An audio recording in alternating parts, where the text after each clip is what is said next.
You're really defective, you know? Talking about a C-section and being unable to give birth naturally? You're a complete failure as a wife. Out of nowhere, I received a barrage of abusive words on my answering machine from my boyfriend. But I'm neither married nor pregnant. What do you mean? However, it didn't take long for me to understand the situation. I'm Risa, 26 years old. I work as a stylist at a beauty salon. I've been working there for 6 years, starting as an assistant. Last year, I finally made my debut as a stylist. Day in and day out, I shampoo endlessly during the day and practice cutting at night. I've been tirelessly working on improving my skills, accumulating experience. My dream is to someday become independent and have my own salon. Good job today. After finishing work, I walked quickly to the station, passed through the ticket gate, and boarded a train heading in the opposite direction of my home. I'm going on a date with my beloved boyfriend. I met Georgie, my boyfriend, at a party about 6 months ago. Georgie is a handsome and refreshing young man. Not only me, but all the girls present at the party desperately vied for his attention. Amidst fierce competition among the women, I managed to sit next to him, pretending to go to the restroom, and successfully sneaked away with him. I felt a little guilty towards my friends who had attended the party, but it couldn't be helped. That's how much Georgie matched my taste. Afterward, we had drinks at a stylish bar and hit it off completely. That night, I stayed at his place. From that day we met, we started dating. Since then, I've been going on dates with Georgie once a week. When I arrived at the nearest station to his workplace, I stopped by the restroom to touch up my makeup. As I looked in the mirror, my face naturally relaxed with happiness about meeting him. Suddenly, I felt someone's gaze, and when I checked behind me in the mirror, it must have been obvious that my face had relaxed too much. I met the gaze of a woman who seemed to feel disgust towards me. I quickly switched to a blank expression, tidied up, and hurried to the meeting place with Georgie. Checking the time when I arrived at the meeting place, it was exactly 5 minutes before our scheduled meeting time.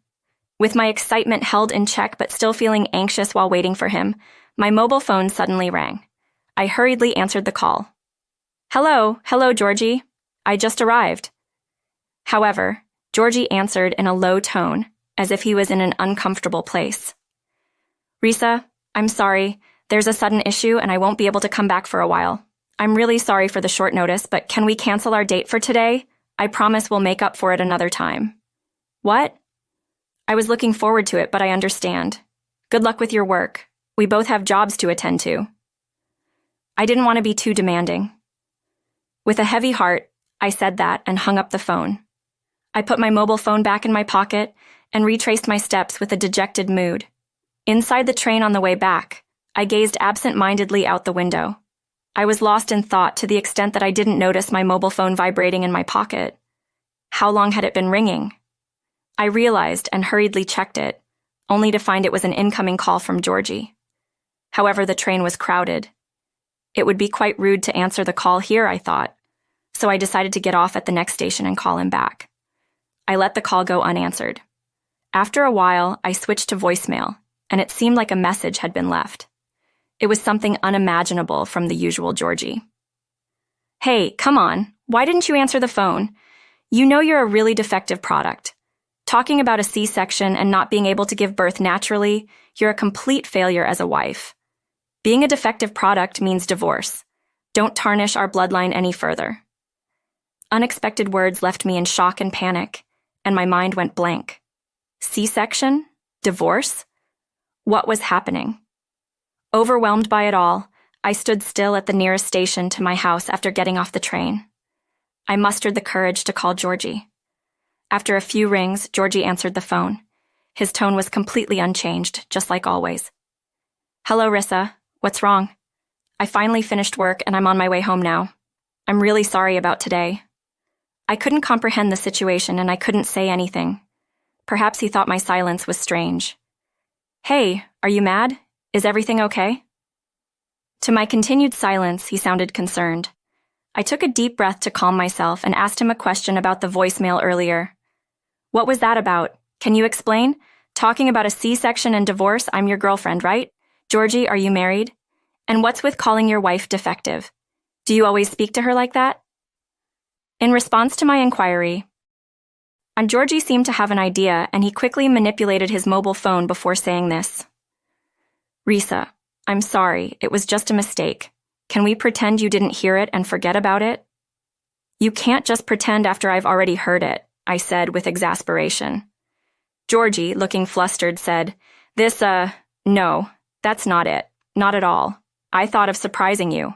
A surprise, you know. I acted it out. We've been dating for 6 months now, and I didn't want us to get into a rut. I want to be lovey with you forever, Risa. So I just did it on a whim. Even if it was an excuse, it sounded too forced. I wanted to make things clear, so I questioned him. Georgie, be honest. Are you already married? Was your wife pregnant? You mentioned the C-section, but did everything go well? And what's this about calling her defective? Do you always say such horrible things? I mean about that. I interrupted his words and said, Stop with the lies. Even if you're married, it doesn't matter to me. My reaction seemed unexpected, and now it was Georgie's turn to be stunned. My love for you isn't something that can be shaken by such a small thing. Really? Georgie asked in surprise. Yes, of course. But if I become your wife in the future, will you say such terrible things to me too? I might not be able to endure it, I replied with a worrisome tone. He assured me loudly, I won't say those things to you. I promise I won't hurt you. Besides, I was planning to divorce her sooner. My mother was nagging me about needing an heir, so I reluctantly continued the marriage. But if you marry me and give birth to an heir, I'll divorce her right away. Is the baby born safely? Yeah, but she's just a girl, so she won't be an heir. And she wasn't born naturally, which is embarrassing for both me and my mother. After hearing this story, I told Georgie, I see, thank you for telling me. But I wonder if your wife will agree. I don't think she'll easily let go of a wonderful husband like you. I paused a moment before saying, I have to thoroughly crush your wife's spirit to make sure she never thinks of trying to take you back. I muttered in a low voice, and he looked surprised as he said, Risa, you say some unexpectedly intense things, but I really want to be your wife. Oh, I know. Could you give me your wife's contact information? I appealed to Georgie like that, and this time he answered with a smirk. Risa, you're really cute. I love you. But seriously, even if I give you her contact information, what are you planning to do? I could easily imagine Georgie with a relaxed expression on his face. With a fearless smile, I said, Hey, did you know in cases of infidelity, you can claim alimony for several years after a divorce? What if your wife realizes our relationship after divorcing you and sues you? I want to be happy with you. I don't want any alimony. It's just a hypothetical situation. But what if I were to get pregnant with your child? If we were dragged into a legal battle, it might cause so much stress that I'd have a miscarriage. I wouldn't want that, right? So I want to settle this now. I don't want to pay child support for that girl. I see. Risa, you're amazing. I'm falling for you even more. Georgie seemed relieved by my reaction and was overly delighted. Don't worry, I'll handle it perfectly. Trust me. Georgie, I love you. After hanging up with Georgie, I hurried home and began preparations for something. 1 week later, on my day off, I was at a stylish cafe with private rooms. I sipped coffee, contemplated the future, and took a break. Suddenly, a woman approached me. You're Risa, right? I'm Emily, Georgie's wife. Caught off guard, I quickly stood up and bowed deeply to the woman. Nice to meet you. I'm Risa. I'm really, really sorry for everything. After exchanging apologies, we both took our seats, and I ordered drinks for Emily. I immediately got to the point. As I mentioned on the phone this morning, please take a look at this. I spread out documents I had prepared over the past week, while working and staying up all night. They included messages and photos from my time with Georgie, as well as printed WhatsApp conversations. I revealed the details of our relationship, how we met, the moments we shared, and said, Could you listen to this? I took out my mobile phone and played the recorded conversation between Georgie and me from that time. In fact, I had secretly recorded our conversation back then.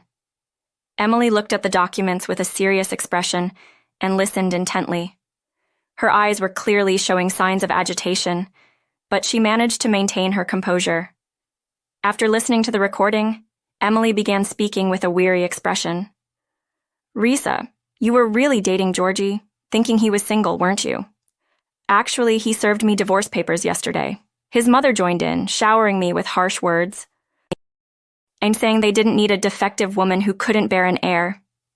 I genuinely want to accept the divorce. Of course, I'll raise our child. If you still want to be with Georgie, please don't worry about me. I have no intention of getting involved further, and I won't ask for child support or alimony. Please rest assured. After Emily finished speaking in one breath, she took a sip of her now cold coffee. I stared into her eyes and said, I have no intention of continuing my relationship with Georgie. Through this ordeal, my feelings for him have completely vanished.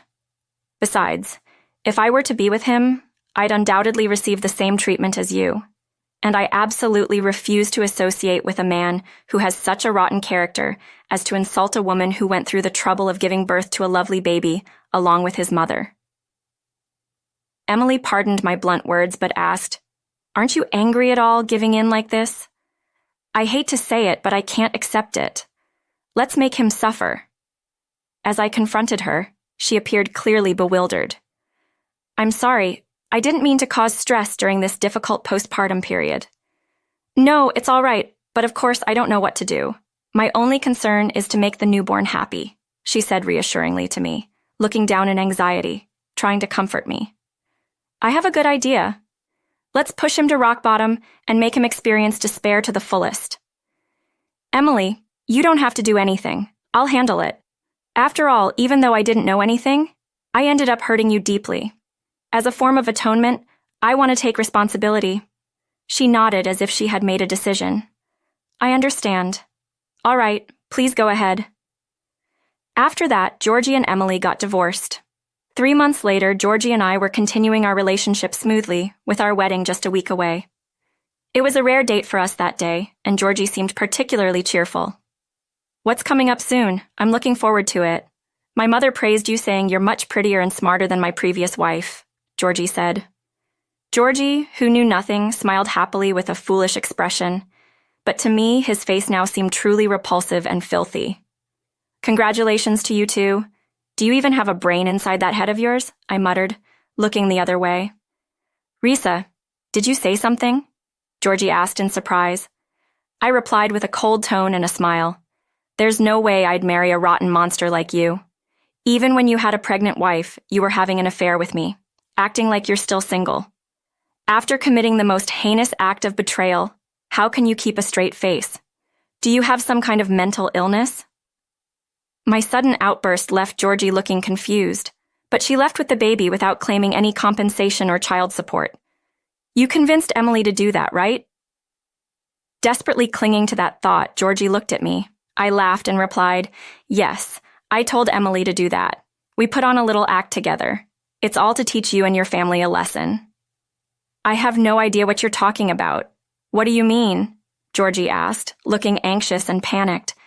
I stared coldly into his eyes and said, You've been deceiving me all this time despite being married. My affection for you has long since cooled since that phone call. And to think you and your family, after all the suffering Emily went through with a breech birth and a cesarean section to deliver your child, would hurl such cruel words at her, calling her a defective woman and treating her like garbage. I'm not foolish enough to become part of such a despicable family. As I spoke rapidly, Georgie's face turned as if he'd been struck by lightning. Then he collapsed from his kneeling position. Lies, this can't be. What about the wedding? It's impossible to cancel it now. We'd have to pay an outrageous cancellation fee, Georgie said, ironically reproaching me. But I calmly replied, Why should I care about that? If you're worried about the cancellation fee, why don't you marry your beloved mama? Oh, and by the way, you'll soon receive a certified letter from Emily's lawyer demanding compensation and child support. Pay it properly. Compensation and child support? Why are you talking about that now? She left without asking for anything, Georgie mumbled with frustration. Did you record or put it in writing when Emily said that at that time? Georgie's face turned pale all of a sudden. I thought so. Then you have no evidence. You're a working adult. Don't you understand the importance of putting things in writing? You're truly an inept fool, I said with a laugh. Georgie was trembling, on the verge of collapsing like a downed boxer. It's your child, so paying child support is only right, and the compensation will be substantial. I've kept that answering machine message from back then. Of course, I've made copies and given them to Emily's lawyer. Remember calling her a defective woman and the reason being that she couldn't have a boy or because she didn't have a natural birth? What does that even mean? Not a natural birth, as if there's a hierarchy in the difficulty of childbirth. I'd like to spread that recording to everyone. Please wait. If you do something like that, I'm finished. I'll do anything. Just don't do that. Georgie frantically pleaded with me, but I ignored him and said, Emily won't accept compensation from me, so instead, I used that money to hire lawyers for her. Lawyers who specialize in infidelity and divorce, and lawyers who are well-versed in domestic violence. They'll surely thoroughly defeat you. Georgie, you can't escape anymore. I said this and left him there, his face ashen. 6 months later, I finally opened up my shop as I had always dreamed. While preparing for the opening, my first customer arrived. She held her baby and came up to me smiling warmly. Congratulations, Risa, she said. I replied, Thank you, Emily. Please come this way. You can hold the baby while you shop. I welcomed Emily with a smile and guided her. After that, Georgie was overwhelmed with various matters, including paying the wedding cancellation fee, Emily's demands for compensation and child support, and negotiations with lawyers. Rumors about him spread quickly. Even without me disseminating the recording, he was forced to resign from his job, faced backlash from friends who learned of the situation, and was ostracized by neighbors and fellow parents. Whenever Georgie and his child passed by, not only were they talked about behind their backs, but people also avoided making eye contact with them and quickly left the scene. Under stress, Georgie appeared haggard, far from his former handsome self, and his inherent mean-spirited nature was evident even on the surface. Despite all the talk about an heir, the family lineage will likely come to an end with Georgie. I hope that such a wretched family lineage will indeed perish. Emily and I have deepened our friendship since then. When I first met Emily, she had just given birth, and she looked exhausted and worn out from fatigue and mental stress. But now, she's completely regained her energy. I can finally go out and get my hair cut. This little one is such a good baby, and now that her neck is stable, I feel relieved seeing her happy. I couldn't help but feel happy myself. But is it really okay for it to be free? You've covered all the lawyer's fees and everything, so I feel a bit cheeky, she asked hesitantly. I answered with a mischievous smile. That's because I won't accept compensation. Here is a permanent free coupon for all the services, so don't hesitate. Today, you can get a haircut, color, or perm, whatever you like. Oh, but since a baby might get lonely, how about just a haircut? I laughed, and Emily bowed deeply. Thank you very much. Then I'll take you up on your offer for a haircut. Got it. I'll make you look absolutely adorable, so please leave it to me, I said with a smile. The baby in Emily's arms looked over at us and smiled,